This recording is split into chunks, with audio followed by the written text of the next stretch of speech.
Well, here we are, and welcome to the online miracle mindfulness meeting. It's a pertinent time to be doing something like this. I didn't even realise when we figured a date for it that this was going to be Maundy Thursday.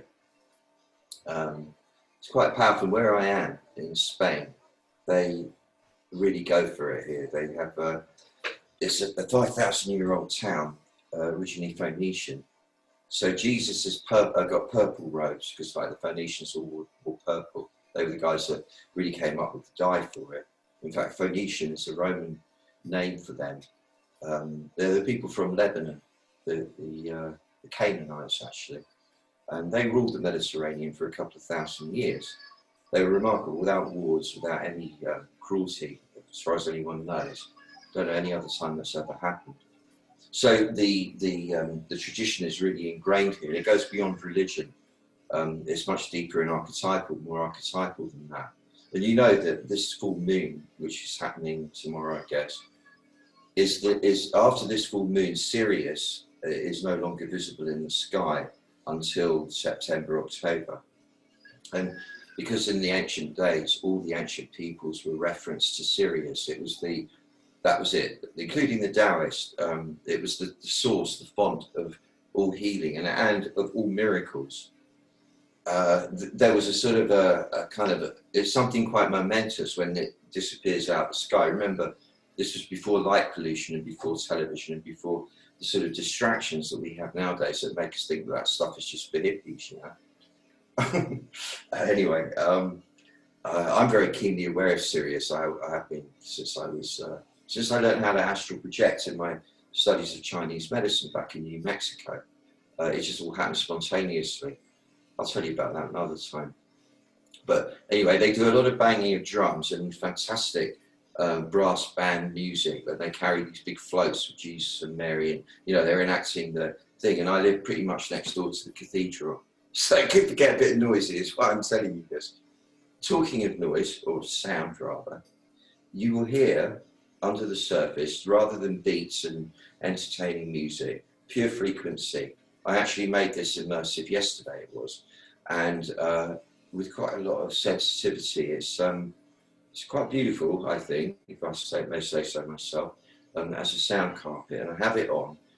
It's mostly, it's a chord that works around 528 hertz as its main anchor.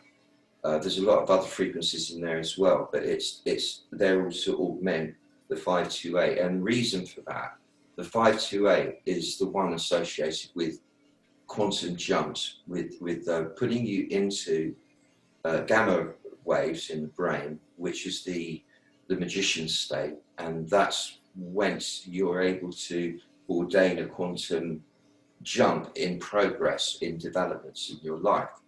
And that is what a miracle is, in the way I would describe it. It's a quantum jump from one state to another instantaneously, where normally there would have to be a series of incremental progression to steps rather to bring you from one place to the other. Every now and again, the exponential process that's occurring results in these unexpected quantum jumps of progress in your affairs or your healing, or you know, whatever it is you're needing it in, I guess, in your life at that time. They come in all, usually, in fact, it affects everything, of course. And so I thought it'd be nice for us to, I'm not going to do this on Tuesday at the satsang. That's more for that, like doing the actual magic. But today, that's what I want to do, is to talk about the quantum jumps, the miracles that you, or the miracle that you need. And because I was thinking about it before as I went out for a little walk to clear my head from insane overload of work like I've never known in my life, all about amps and stuff, the next stage of it all. I actually was thinking, Jesus, I need a miracle right now of head clearing, because I've not been able to see it clear. I can't see the wood for the trees at the moment. Too much stuff. You know, I need that. Like be on the mountain, people see it clear as anything. and to have the, you know, to get that feeling about, all right, I'm on it, I got it, I can do it, I can, you know, that thing. That was, you know, one little miracle that would be really great. And that then reminded me of the process, which is that you walk around, yeah, here I am in the world, here I am doing the thing, it's same old place, same old thing, I know where I am, people, cars, buildings, whatever. And then you stop and you go, wait a minute, don't go numb on it, it's a miracle. Then there'll be the protest voice, the cynical voice that go, yeah, miracles, miracles. But it is a miracle. And that becomes a stronger voice because it is a miracle. You can't refute it. Once you start realizing and saying to yourself, this is a miracle, this existence, me in it, or these people, the things that are going on, the fact that I can even describe it to myself as the story that I do describe it as, all of it is a miracle. And as soon as I did that, then comes in the sense that you are in the miracle flow. You're able to direct the flow to, or at least invite the flow to move in a certain way to produce a certain broad-based kind of result. And there I was then thinking of you in a transpersonal sense, and wanted to say then that I would very much like, if anybody is willing to kick the conversation off, for someone to say what their miracle is they need at the moment, and let's talk about it. You know, because it's a good way of doing it, I think, is, you know, keep it practical. Now, the way the protocol works for this, just being practical, is that you raise your hand, Whirly will see, she will then make you a panelist for that moment, which enables you to speak. She will also automatically send you an invite to turn on your video if you fancy doing it visually as well. So that's what will happen. You put your hand up, she will make you a panelist. She'll then be able to talk. There'll probably be a bit of a delay with me going, hello, are you there, and all that kind of stuff. And then eventually you'll go, oh, hello, and all that. It's all right, don't worry about that. We're not on the radio, so don't have to be slick. And then you'll see an invitation to open your video. If you want to be seen as well, then open your video. If you don't, you just do it audio. So are there any people? Hey. Yeah. Hey, Barefoot. Yep, we have two raised hands.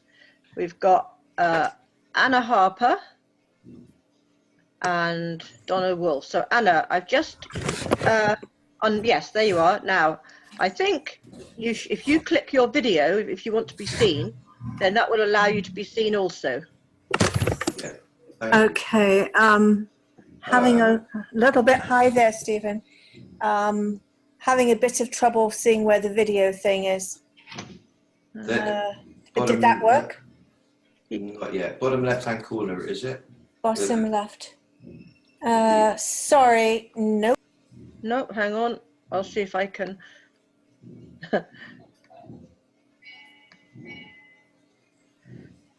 Just a moment. Yeah, the video option isn't showing for me here this time either. Okay. Those naughty Zoomists, they are really bad, aren't they? I'll keep working at trying to find it this end, Anna, if you Okay. All right. All right, Anna Harper. Tell me. Hello. Hi there, Stephen. Big issue for me right now is I've been relocated myself back to the UK, and I've been working like a dog on my non-profit. It's a program for at-risk youth, and I'm having a really push-through tough time with waiting for funding and making the practical bits finally click. So also overwhelmed, feeling exhausted, and sometimes lose the mojo occasionally, just for a little bit. Yeah, exactly. That's exactly how I've been feeling. It's really similar. And there are quite a few people who've been telling me the same. Strangely, I think it's we're not the only ones. It seems to be going around like a virus. Sorry, I'm just moving my screen about. So what would can I say what one of the examples, I've had a few in my life, these things that have happened that were rationally inexplicable, and would you mind if I told you this, one of them? No, I'd like it. Because it's pertinent. I've been in India, I've been in Himalayas for a couple of months or so, and it was time to come back to London, to go back to London. I had to get back. There were arrangements, things that were going on. I managed to just escape the monsoon, got off the mountain and got to Delhi eventually. And it wasn't only that I had to get back, I had really, really had enough of India. As much as I love it, and it was an incredible experience, I had enough of it. And I get to the concourse where you check in. It was an Air India flight. And it was an octagonal building. And it was, in India, everything, as you probably know, is pretty kind of chaotic on the surface of things. But this was super chaotic. It was like loads and loads of people in a mad rugby scrum, shouting and screaming and being angry, and there was a whole big thing going on there. I look up at the boards and it shows me that every single flight had been cancelled because there'd been some problem in Abu Dhabi or whatever. And there were no flights going. And I'm looking outside and thinking, I'm not going back out there. I am not going back out there. I don't know what to do. And there was no way I could have even got to one of the people behind the airline desk because there was so many people, and I was right bang in the middle of the whole thing by now. I didn't know what to do, and there was no point anyway, because what are they going to say, you know? There were no flights. And I'm really a bit stymied. And at that moment, and I didn't bid it to come to me, it happened to me. There was a clear sense of the elephant god Ganesha, very big and large, right behind me. I can picture him now really, really clearly. It wasn't like you see it in the statue. This was something a bit like a hologram, but really far out and powerful. And I am really clear-minded. I've never forgotten what happened when I got really drunk. You know, I've got a really good recall system. I have no recollection whatsoever of how I got there. And I know I didn't touch anybody or speak to anybody or push anyone out of the way. I find myself literally in that same moment standing in front of the guy at the Air India desk. And I look around and I think, I don't know how I got here. This is weird. And no one seems to have noticed. That was the other bizarre thing. There wasn't like anyone angry that I pushed in or anything like that. So I look around, I look at the guy and he goes, "Can I help you, sir?" And I'm thinking, what's the point of saying anything? But I go, "Can you get me on a flight to London?" And he goes, "Yes, sir. There's one leaving in 20 minutes, but you're going to have to be quick. There's no time to check your luggage on. You're going to have to run with it down to the plane and then I'll put it on the hold for you when you get there. Is that okay? We'll get someone to help you." I said, "Sure, but you've got to be quick." I said, "Okay, I'll be quick." I rushed through really quick. I can't remember going through security or passport. Must have happened really quickly. There was no one around. That was the weird thing, because there were no flights, by the way. I get onto this jumbo jet, 747. I don't really look around me. I sit down in my seat, kind of half aware there's no one on the plane, thinking, well, anyway, I don't know. Seems to be the right plane. I sit in there. We take off. The stewardess, or whatever they're called now, comes past me, and she goes, "Hi, are you okay, sir?" And I said, "Yeah, I'm fine. What time do we get to London?" She said, "Oh, we're not going to London." I go, "Oh, no, where are we going?" Colombia or wherever. It was Paris. I said, "Oh, that's fine, Paris. No, I can work with Paris." And I go, "Why is there no one on the plane?" And she said something, but I honestly didn't understand what she was talking about. And I go, "Do you think I could sit in first class? Would that be all right?" She said, "Of course." And I had a jumbo jet all to myself with a whole crew looking after me on my own, flying me to Paris. I mean, there were no flights going there. Could you explain that? I can't. I never have it. That's not the only miracle I've had, but it's what serves for me as the model. And the reason I'm sharing it with you is because the other night I tuned into Ganesh in a way. It wasn't that he came to me, I went to him, but it was the same vision. And it was like, yeah, it's time for one of those now. I want one of those where I suddenly find myself somewhere and go, how did I get here? This is amazing. Against all logic, here I am. And I think that that's what I want to somehow convey for you with your non-profit organisation and I can imagine a huge amount of hard work you put in. And it isn't for profit, you know, excuse me stating the obvious, it's for the belief in what you're doing. So you're serving, you're being of service. And it's really hard sometimes because you feel like you're not getting any help from the world at certain moments. You think, I don't get it. Like, I'm only trying to help. I'm trying to help. And it really does make you doubt yourself, and you lose your energy and all the rest of it, and so on and so forth. What I could see for you is that you are lifted from where you are now to the front of the queue, saying to the Air India guy, yes, can you get me on, or whatever it is. It's one of those times for everybody, I think. Does that help, that image? Yes, it does. The thing that I need to see coming towards me with the help of Ganesh or whomever is the place for us to be, for me to be with my at-risk youth. That's the tough part. So yeah, I would appreciate it. Yes, it's also very chaotic here. It's totally mad, but I knew that was the way it would be. Where do you feel? Where do you think your place is? Have you got any idea at all? I think that logically it'll probably be here somewhere. I'm in Norfolk. Oh, it's a good place. It's okay. Norfolk is one possibility, and the other one is the Isle of Wight. We'll see what happens. It depends on the funding. Yeah, both good places. Both good places. Yeah. Yeah. Yeah. Good. Okay. So then that's the thing. You. Yeah. You need to now visualize. You need to come into your back, behind all the story.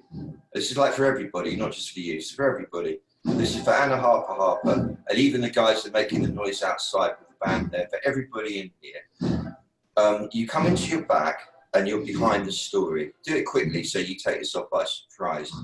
You open your heart in the front. You know that you deserve for life to look after you. It's got nothing to do with how you've proven yourself to other people. It's got nothing to do with it. It's just because you're here, therefore you're worthy of it, and you know that. And then you see yourself delivered, whatever that looks like, to where it is you need delivering to, as if by one quantum shunt. And you just, for a moment, get the feeling of, how did I get here? Wow, I'm here. I can't believe it. This is amazing. Just get that feeling for a moment, and then come back to the usual state, whatever that is. Okay, Harper, that was lovely talking to you. May that be a great help. Yeah, thank you. Thank you. So yeah, before we get to the next person, we have to learn to work with the part of us that rebels against all of this, the part that, oh, come on, that's not going to work. Now, that you could call it the cynical part, but what it is really the frightened part. It's the part that's been disappointed when your hunch was wrong, which is inevitable at times, certainly in the growing up process. It comes from protecting yourself against disappointment, so you get a hardened edge. And rather than say, I mustn't have that, you honour it. You honour it. It's just the frightened child inside of you. And with that, along with that, you then open yourself to the realization right now, not in theory, that you sitting here, me sitting here, all of us being here, the fact that we have this technology is almost a crude example of it, and it really is refined technology, that somehow that's even crude compared to the reality of the fact of what a huge miracle it is that we exist. And all the mad things we do, like play brass band music to commemorate Jesus Stein and all of that. You know, I never really quite got the connection there, but you know, you know, it's all a miracle. It's an incredible miracle. And if you could just be with that for a moment, just feel that, feel the miracle of existence, not in theory, but in reality, you'll feel a kind of buzz happening in the front of you. It's that tingly buzz that radiates from your heart that makes you know, yeah, look, anything is possible. And what's beautiful about it, when you're in your back and that feeling of everything is possible, you don't need anything either. It's not like you need stuff to happen specifically, because you're here. Being here is the miracle. Yeah, this is already it. And then anything that might come from the miracle, it's just fun. It's, well, I mean, quite a lot of the time we take it seriously, I know, but it's fun. It's coloration. It's changing the scenery. And then when there's not that desperation for things to happen, somehow they seem to come to you more freely, because desperation causes static, and no one wants to be around static. We all want to be around beautiful environments, beautiful atmospheres. So if you are creating a beautiful atmosphere of contentment, appreciation for the miracle of being alive, others will feel that and be drawn to you. And you don't have to go out and grasp for it and network for it and do lots of stuff to make it happen. It will come to you. You don't have to just process all the details of doing whatever it is you're doing to make it work. But the going out and getting the opportunities don't have to do. They will come. They will come. They will come. Does anybody here have an issue they'd like to discuss? Hi, Barefoot. Ross has put his hand up, so I will do my best to unmute. Hi, Ross. Whirly Whirly. Am I coming across as Whirly Whirly? Because it says Whirly Whirly on my screen. I don't mind. It says, no, you're Stephen Russell to me. I don't know about other people, but you're Stephen Russell to me. We can ask Ross maybe. Yeah. Ross, you're live, and also I'm allowing you to start your video, I think. So if you want to be seen, unclick your video option, if that makes sense. Hi, Ross. You there? Hang on, let's try again. Hi, Ross. Hey. Hey. Hey, man. Hey, yes, it's my first sad song in a long time. I'm super stoked about it. I just wanted to, I thought it was really cool that you opened up with your, your adventure in India and with Ganesha, because I just tonight, just about 3 hours ago, I redecorated my room with several of I've been looking for a Ganesh statue since I've moved. I'm living in Japan in Yokosuka, and I've been wanting to find a figurine just because it's always called to me, a particular archetype. Anyway, I had drawn some just on my own, and I just decided, out of just this whim just came over me. I just decided to rearrange my room and wall and everything. And so I've got several Ganesh paintings I did of my own, just up there. It's just, I just thought that was really cool. I know it's not quite as profound as no, it's lovely.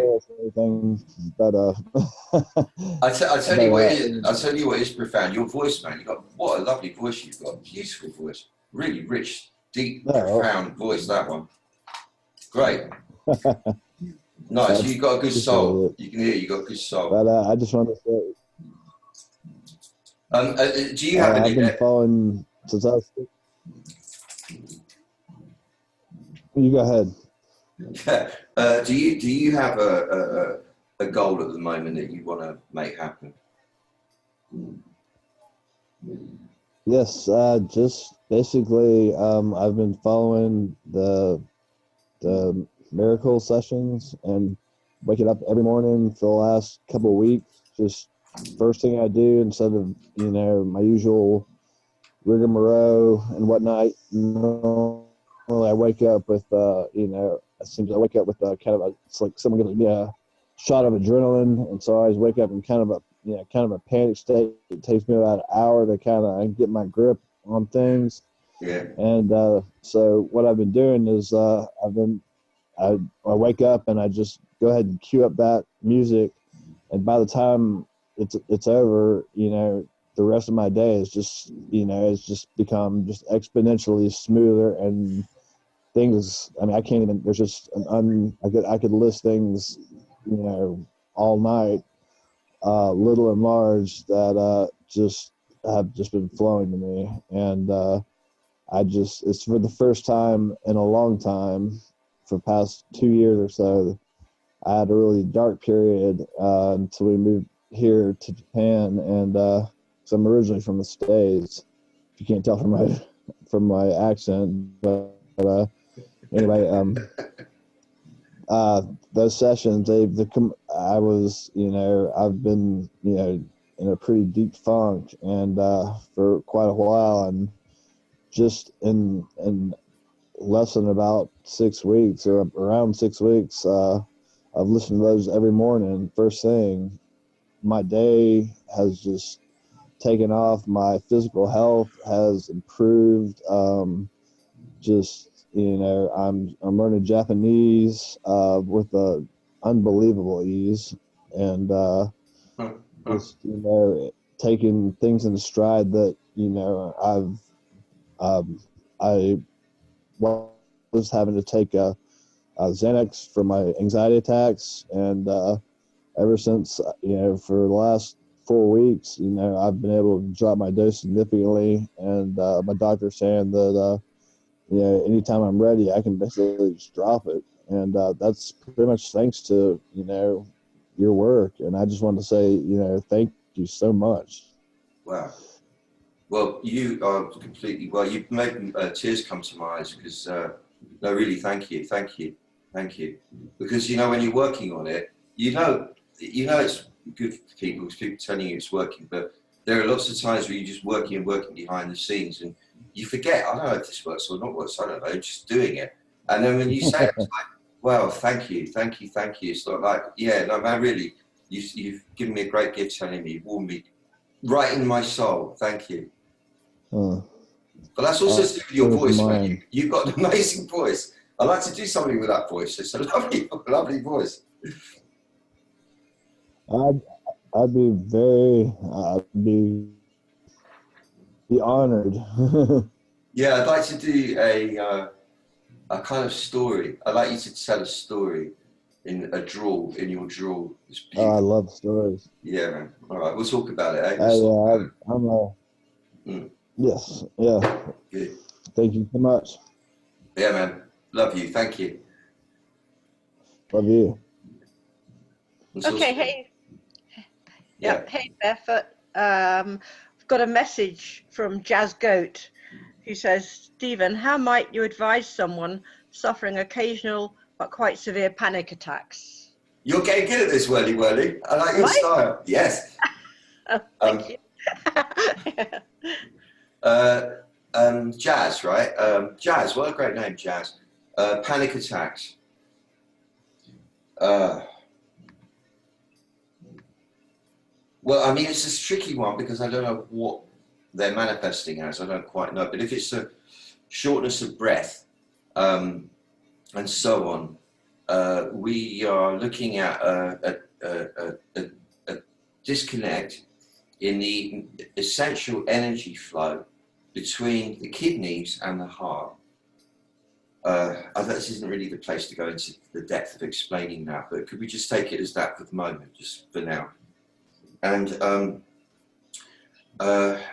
when this happens, firstly, the kidneys contract, and that's what causes the intense fear sensation. And they lose control of what's called the fire of the heart, which they're normally responsible for drawing down to warm up the cauldron, which is the lower abdominal area. There's like the Taoists explain it as being like a cauldron full of this fluid that needs to be heated up, i.e. the kidneys need to feel warm all the time.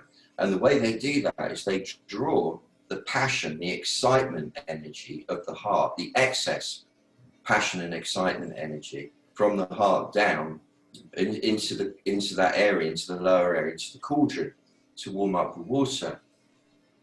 When it could be through tiredness, it could be through a period of taking cocaine or drinking a lot, or going out partying a lot, not sleeping a lot, going through a frightening passage in your life. It could be many reasons for it. The kidneys contract. They do that in the lower back, and they lose control of their ability to draw the heat down. And so the heart becomes flamed up, the heat increases and it flames the brain up. And that is when you're in a kind of manic state and you're not thinking rationally at all. That's what you call panic, because it's really quick, irrational fear thoughts. And there's two elements. One is how you get somebody out of a panic attack when they're in it. I don't know if this is really the place to go into that. But I think what you're asking is, how do you prevent it? Somebody you could get them to email me, I could talk them through it, but somebody who's prone to panic attacks needs to strengthen their kidney energy. There's a variety of techniques depending on who they are, how old they are, what they respond well to, and so on. But, for example, just putting your hands into your kidneys and using the knuckles, the fist, to circle round and round to ease the tension there, or rubbing up and down very quickly with the backs of the hands to keep the kidneys warm, or just thinking about the kidneys and pushing back into them internally over a period of time does actually help them quite a lot. Acupuncture is really, really efficient, really quick. If they could go to an acupuncturist, okay. So then you get the kidney energy strong, and then it's not so much sedate the heart energy. It's not that you spread it. You kind of get it to settle, basically. There's a point that I'll show you. It is at the base of the little finger on the wrist bracelet. Sorry, the base of the little finger part of the palm in the wrist bracelet, and you twiddle it round and round. You push onto the tendon that inserts into the pisiform bone of the palm there, and you get a nice ache going into the little finger. And you do the same on the other side. I'm not suggesting this is going to cure it, because it's going to take a lot more than this, right? What this does, it's called the spirit door, and it's like taking, I equate it to about 2.5 milligrams of Valium. It kind of, if you need to sleep, it will get you to sleep within 10 minutes usually. If you're in a state, it usually is enough to calm you down, enough so that you can then go to the next stage, which is the breathing. Because if you look at anyone in a panic attack, they're basically not breathing, and the breath is very shallow and rapid, and the first thing that has to happen, the breathing has to slow down and become longer. So it's also like that. Because when that happens, the heart will calm down, and then the mind calms down, and then the kidneys relax, and the energy flow is reinstated and comes back to normal again. So the key is the out breath, because people try and get a breath by breathing in, but you can't, because it's not happening. So that you can only really control the out breath. So what you do is you get them to push out like a woman in labour. Like that, with a noise, slower and slower, and then quieter and quieter, until they're in command of the breath. Might take a few, might take 5 minutes even, but as soon as they're breathing out slowly, they're naturally going to breathe in slowly as well, slower. And if you then put a hand on their chest and bring the chest down a little bit to, ground them, usually 10 minutes. But if they could go through that process on a daily basis, what I've just been talking about, doing the kidney somehow or other, working the heart energy and slowing the breathing down, they'll be prepared in case an attack comes on, and they'll be able to weather it much faster and more efficiently. But like I say, it's not really the right place to go into that. We could look at that on a more personal level if they email me or whatever. Okay, thanks, Barefoot. There's no one else put their hand up or asked a question, but there are a few comments. Yeah. Tasia says quantum hugs to everyone from Slovenia. What's a quantum hug? Doc, you rock. Yeah. So do you. What's a quantum hug? You got to tell me. Hi from Germany, Sabine. Hi, Sabine. Lovely to have you here. From Elsa, I think it is. Oh, Taya says, feel it.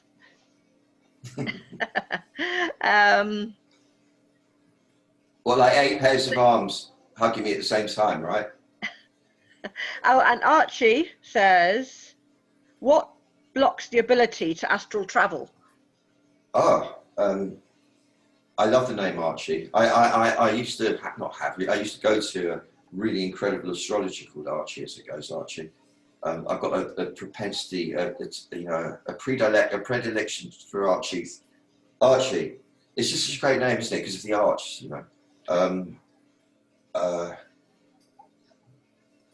I think the busy front mind. I think it's the stories that we're telling ourselves about it's not possible, and because it's a very much a visceral sensation. The way you get trained to do it in the Taoist method, it's like this. There's kind of a few, but this is one that generally people relate to. You know how you can walk on your buttocks by kind of moving your hips forwards and backwards, You know, like you do that in a gym or whatever. You just kind of walk along the length of the room on your bus legs. Well, you let yourself kind of be doing that in your chair. So you get the feeling of it. That's a bit like skiing, really, isn't it? Or walking, I guess. And that's what they call it, butt walking. You picture that each push doesn't just push you like an inch or two. It pushes you a couple of meters, 3 or 4 yards even, very quickly. So that you're kind of shum, shum, shum, and each one you're going really quick and really far forwards.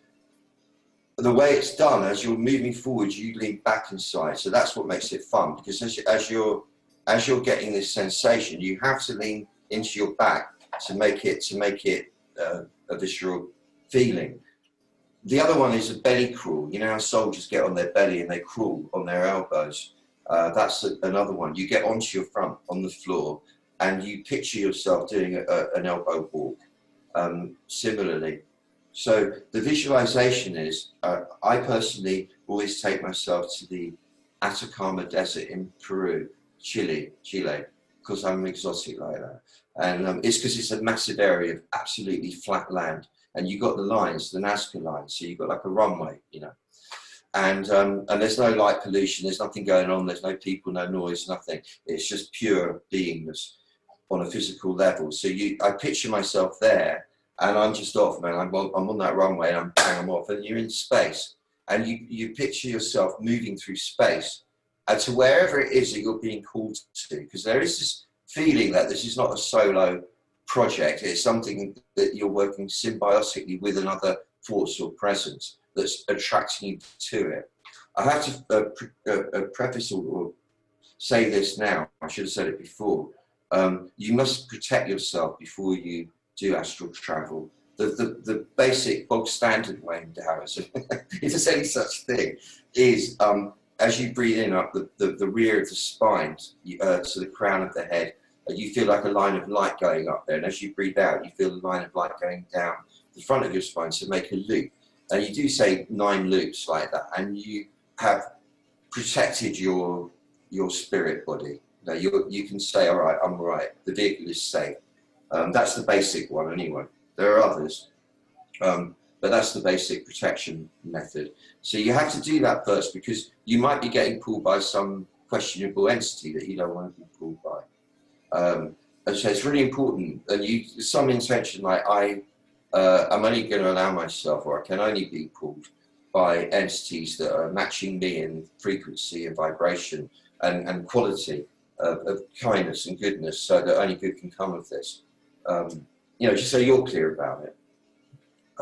But the block, I don't think there needs to be a block. I think if you practice that patiently, not expecting anything spectacular, you'll get something absolutely spectacular out of it. And you can be in touch with me on email to kind of talk about it if you need more clarification. And happy travels to you, sir. Okay, thanks, Barefoot. Jazz Goat says, thank you. Which email address is better to contact? The best one for me is B for Bertie, D for Doctor, O for Orange, C for Clockwork, 23@gmail.com. bdoc23@gmail.com. Okay, and Donna Wolf says, hello, love the information today, and you are coming in clear. Thank you. Thank you, Donald. And somebody called, can't see the whole name, says hello together. Oh, Chan, sorry, Chan. I think it is. Sorry, Chan, or you've just got a CH on the chat, so I can't see your full name. But anyway, whoever they are says hello together. And that's it for now. There's no more questions or comments. Okay, so let's finish this off with a little focus, yeah, a bit of a visualization, shall we? And let's do it for the world, for everybody, because that includes us. There's always this thing about, let's do this for the world. You think, oh, I really want it, I need it. And it's true, you do, that's important. And we must stake our own claim. We're required to. So you do this, you say, I'm doing this for the world, for all humanity. And this is for me. I'm part of humanity, and I'm the person doing it. This is for me, not in a selfish, self-obsessed way, but in a way that the more complete and healed and found I am, the more of a force I am for the benefit of others. You know, when I'm feeling beautiful, I can share beauty much easier than if I'm feeling ragged, because then I tend to share raggedness. And I want to share beautiful quality with everybody. That's the gift, isn't it? So it's important that it's self-full rather than selfish. However, the focus here is altruistic, it's on the other. And because we are part of it anyway, aren't we? We're not separate from humanity.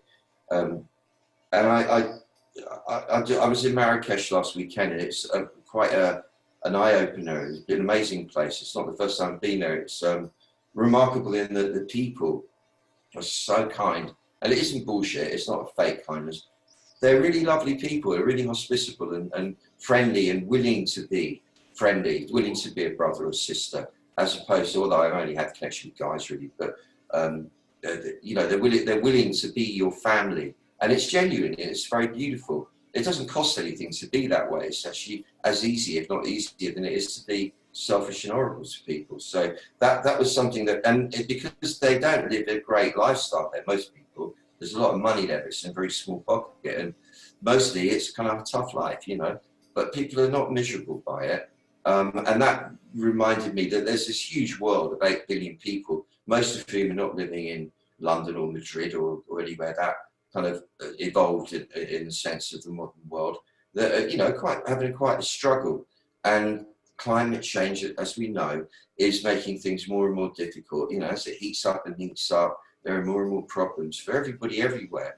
And it's not just that, you know, it could well be actually even just the heating process might be heating up our minds and making the action on the ground even more intense. But it certainly feels like it's intensifying exponentially the kind of atmosphere of humanity at the moment. And people, it's an evolutionary thrust. And I don't go with the survival of the fittest. I just see the survival of the fit. You know, that makes sense to me. It's the survival of the fit. We have to be fit. We have to fit, in other words, properly inside ourselves and be functioning optimally. And this is my wish now for everybody on the planet. And I have to include the people who I might not approve of in that as well, of course, because who am I to judge or exclude people from the blessing? So really it is completely for everybody. I mean, and I don't quite know how that works, but people who are gangsters and murderers and whatever, it has to be for them as well. And all being well that heals them in some way and changes their lifestyle. I don't know, but it's not for me to judge or decide. So this is really for everybody, and I just would like that if you could get that feeling in your heart as well. Allow yourself to drift with a sense of purpose into the back part of you. Get a feeling of just filling up your back. Feel yourself in your shoulder blades. Feel yourself in your hips. Feel yourself in your spine. Know yourself as a pretty solid structure back there. Note that when you do that, there is a subtle feeling of sprightliness that wasn't there before, and a subtle feeling of feeling safe and sound, because you are. Now, the mind is now leaning up against the rear wall of the skull on the inside. So you come right back into the back of your brain. You've afforded yourself that luxury. And that immediately, you'll notice, gives you a lot of space inside the head. Because rather than being pushed up against the forehead now, you're all the way back. So you've got this much bigger view of inner space and of the world beyond. In the front of the body, let the only activity be your heart wanting to open and open and open, to radiate more and more of the innate beauty that comprises you at your core.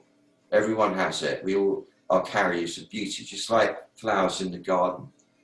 So get a feeling that the only activity in the front, rather than that fear and that tensing up and that conflict that is the usual, and rather than that noise in the forebrain of should I do, shouldn't I do, would I do, will I do, won't I do, and all that stuff that goes on, all the activity there is the heart blissfully opening like a child, like a baby, wider and wider, to allow your unique love to flow freely. but you're not in there, you're behind it. You're leaning right back behind it with a kind of amused, joyful, unrushed, unpressurized attitude, because why not? You're here and it's eternal. When you're in the back, you feel it, it's eternal. The part in the front that isn't eternal, you now have compassion for.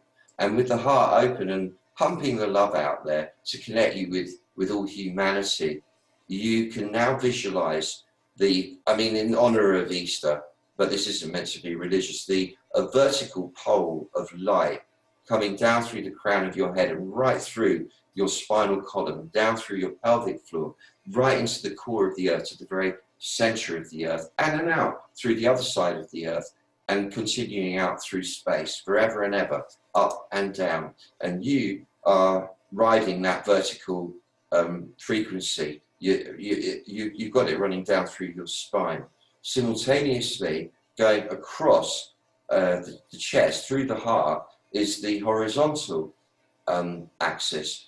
And this goes on forever and ever on either side of you, forever and ever and ever. Eventually, one presumes, curves back on itself. But this horizontal reference is the part that when the two come together here, creates the human experience at the intersection between the two, is created a physical experience, the phenomenon of being alive. That's it. I mean, that's what the cross represents. So to feel that in you, and know that your main function is to connect the energy of heaven and earth. You're here bringing the energy of the heaven space down to the earth realm. You're acting as a servant, conducting the heavenly energy to the earth plane for the benefit of everybody right now, so that everybody can have miracle, everybody can have quantum leap, everyone can have a sudden, inexplicable quantum jump of progress in their healing, in their well-being, in their fulfillment, in their life working out, in their self-knowing and enlightenment. And you are sending it to everybody, this wish, just letting everybody have it, like an invitation, have it, a suggestion, an invitation, have it, it's yours. And at the same time, we're collectively channeling the energy of the earth plane. And I don't mean the planet itself, I mean the doings of humanity, the collective mindset, the madness and the magnificence of it all. You're sending that, so to speak, up. It's not really up and down, but you're sending it up through the vertical to the heavenly realm, to be spiritualized. You're giving fodder to the spiritual realm, because they like a bit of grit up there. That's like their manure, you know.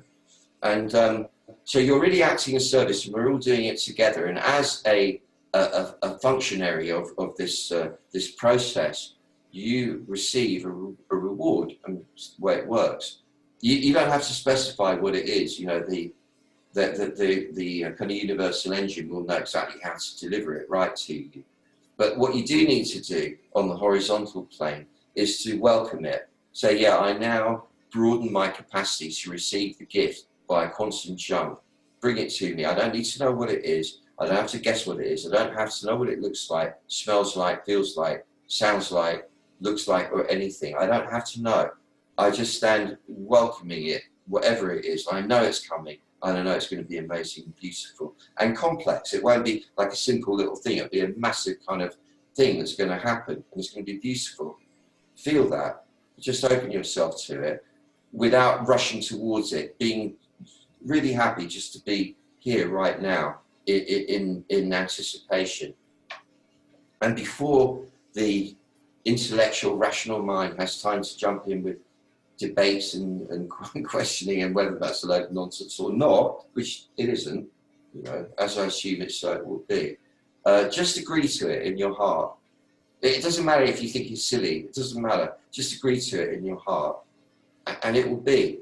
Now, everyone that's in here now, I anticipate something really remarkable happening for each of us And a lot of the people we know, you'll see it happening too.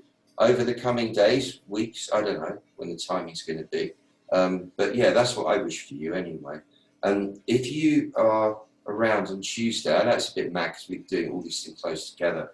Firstly, I'm doing a thing with the fabulous Danny Green in the morning at 10 a.m. UK time, if you want to check that out. And then in the evening at 1900 UK time, we're doing the Miracle Satsang, which, if you like this, is going to be pure focus on making the magic happen. Maybe redundant after doing this, I don't think so, but you know, if you can make it, it'd be lovely to see you there. And meantime, I wish you and Whirly, thank you Whirly, everybody here, a magnificent full moon Easter passage, and yeah, it may be magnificent for you. It's a strong one, this, so don't be perturbed by the wobbles. It's kind of natural to wobble a bit on this full moon. But great blessings come to everybody. Yalabo. Thank you.